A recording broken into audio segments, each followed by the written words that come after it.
get set. Where them haters, where them hoes, where them throws, you know what I'm saying? Cecil. This is major spoilers on this quick review of the movie called A Violent Man. So if you don't want any spoilers, click out now. A Violent Man is an MMA movie.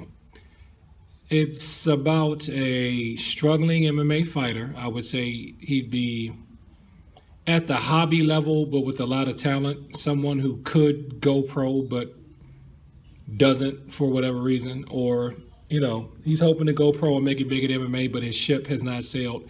And it's probably not going to sail because he's 35 years old. And it looks like he's still not working a full-time job or any job at all. So what happens to him is that some pro fighter comes by the gym looking to just get in some demonstration sparring.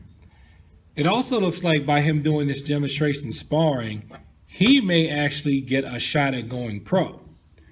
But what does this violent man do?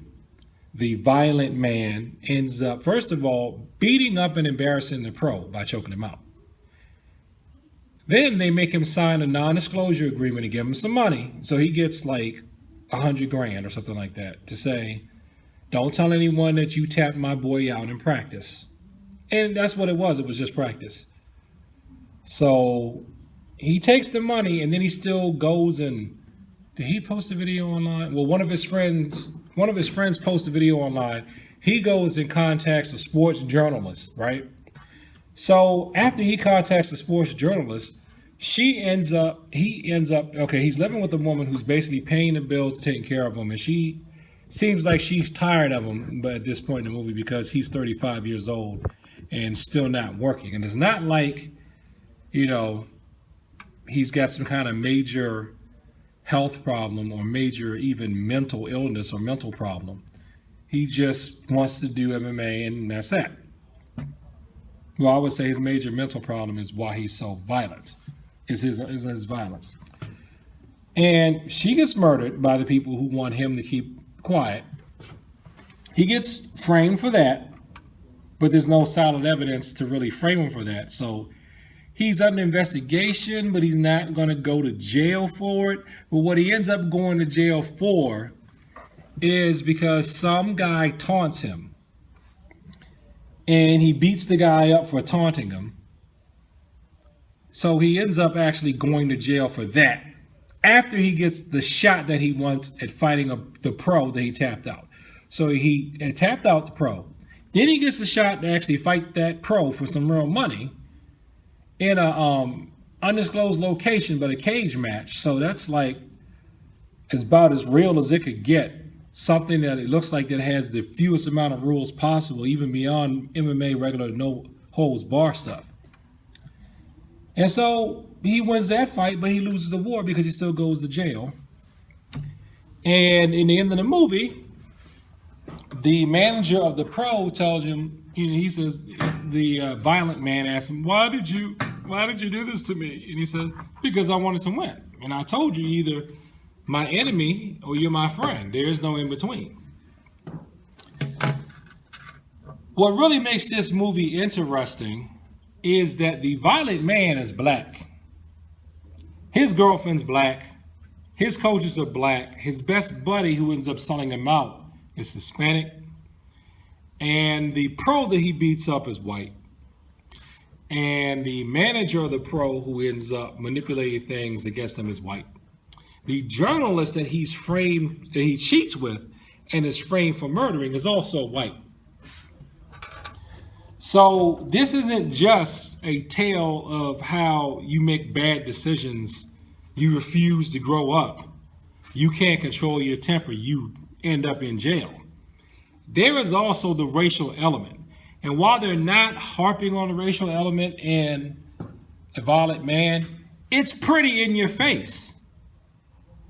And to me, the racial element of it makes it beautiful, not just because, it makes some of the white people look evil, but it shows how the black man gets in his own way. Because the quote unquote evil white man would not have been able to hurt the black man if the black man was not a violent man. So basically, it is a movie. The kids are not here. It is a movie I really wish I could show my students, but you cannot show children, students and stuff because it's got violence in it, it's got sex in it. But just that moral of how if you don't control your temper, if you don't control your passions, it will get you. And that training in the martial arts is not going to be enough to guarantee that you pick up those attributes, those tenets that we have in Taekwondo and the slogans that we have in Judo. I mean, let's just go through the list. If he had courtesy, he wouldn't have tapped out the pro like that. If he had integrity, he wouldn't have been trying to go at a full level when the pro was just coming in and going at demo level or practice level. It's just supposed to be a practice bar, but he wanted to one-up the pro to prove to himself and the world he was better than the pro. Now, I can recall one time when there was someone I tapped out. I'm not going to say exactly the situation. It wasn't a pro, but let's just say he was definitely at the next level of competition than me. And I tapped him out once, but it wasn't like I was trying to do anything. And then it's not like I went around and tried to post all online. Ooh, I got lucky. I mean, come on, man. That's just being a jerk. If you are training, you're going to lose sometimes. That's just how it happens. Somebody's going to score on you sometimes. It just happens. Okay? So even if you do manage to embarrass a pro, maybe this is just a 48-year-old brain. But I even think when I was the age of the violent man, I would have felt like, I don't want to ruin this person's career. You know what I mean? They're professional. Their reputation can't take any type of hit. So since this is a hobby for me, and I'm not competing against that person, I just let it go. I just, got a story I can tell my grandchildren one day. And that's about it. If he had perseverance, first of all, I think if he had perseverance, he'd had a job.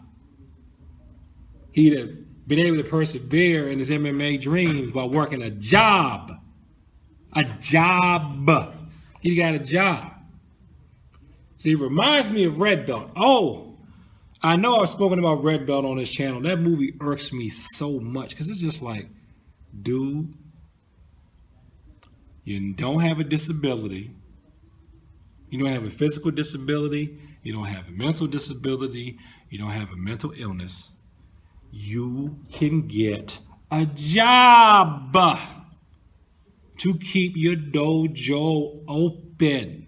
Well, if you're going to keep the dojo open, it's going to lose money, fine. But get a job so that your wife will get off your back. Lots of people do it. And you don't have kids. So just get a job. But that's Red Bull. Violent man, too. It's like, even if you don't want to work full time, you know what I'm saying, and you don't have any disabilities or anything like that, then get a part-time job. Get a part-time job if you don't want to. If your woman is willing to let you do what you're doing, just get a part-time job and train. And then actually go pro. If you're going to be doing it like that, just go pro already. And if he had self-control, he wouldn't have been trying to go at the pro like that. And he'd have kept his mouth shut, especially if he took the money. If you're going to take the money, they buy. You take the money, you shut up. You get $100K tax-free. Well, you're supposed to pay taxes. But he got $100K. He didn't even have to step outside of his comfort zone to get there. I think it was $100K. Man, just shut up. Take your $100K. Take your $100K, put some away. Your woman is kind of frustrated with you because you're not contributing around the house. Then, buy her something nice. Or just take her, out to dinner or something, or take on a little vacation, something like that with the money. Or he could have took that hush money, got on the team of the evil white manager, I'm saying evil white manager. He was evil, but it wasn't because he's white. It's just because he was just a jackass. And then everybody make money. You all make money. Indomitable spirit. Still, if you had a indomitable spirit, you had a job. Okay?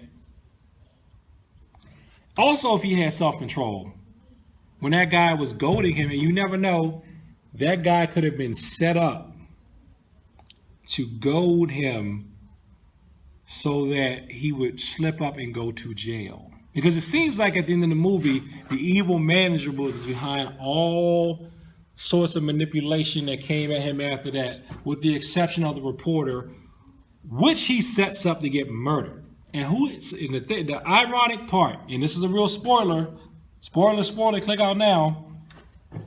The best friend that was a Hispanic dude is the person who actually does the murder.